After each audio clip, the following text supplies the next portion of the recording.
દીવ ખાતે શ્રી લવચંદ પ્રાંગજી પરિવાર દ્વારા તારીખ 1 એપ્રિલથી 8 એપ્રિલ સુધી શ્રીમદ ભાગવત સપ્તાહ જ્ઞાન યજ્ઞનું આયોજન કરવામાં આવ્યું છે. શાસ્ત્રી વિક્રમ પંડ્યા દ્વારા ભક્તોને રસપાન કરાવવામાં આવી રહ્યું છે.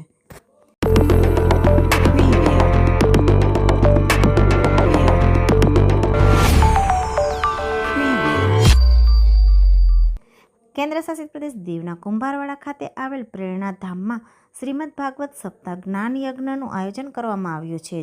શ્રી લવચંદ પ્રાંગજી પરિવાર દ્વારા પિતૃના સ્મરણાર્થે તારીખ 1 એપ્રિલથી તારીખ 8 એપ્રિલ સુધી શ્રીમદ ભાગવત સપ્તાહ જ્ઞાન યજ્ઞનું આયોજન થયું છે. આ શ્રીમદ ભાગવત સપ્તાહનું રસપાન શાસ્ત્રી વિક્રમ પંડ્યા દ્વારા કરાવવામાં આવી રહ્યું છે, જેમાં મોટી સંખ્યામાં ભક્તો ઉપસ્થિત રહી અને કથા સાંભળવાનો લાભ લે છે. શાસ્ત્રી વિક્રમ પંડ્યા દ્વારા ભક્તોને ભાગવત સપ્તાહના દરેક પ્રસંગોનું વિવરણ ખૂબ જ ઉમદા કરાવી ભક્તોને મંત્રમુગ્ધ કરાવ્યા હતા. લોકોને આસ્થા સાથે કૃષ્ણ જન્મનો ખૂબ જ ઉત્સાહથી, શ્રદ્ધા સાથે અને વાંચતે ગાજતે ઉજવણી કરવામાં આવી હતી.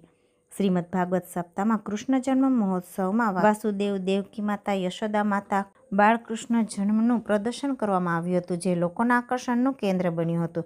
કૃષ્ણ જન્મ દરમિયાન મોટી સંખ્યામાં ભાવિ ભક્તો દર્શનનો લાભ લીધો હતો અને કૃષ્ણ જન્મમાં જોડાયા હતા.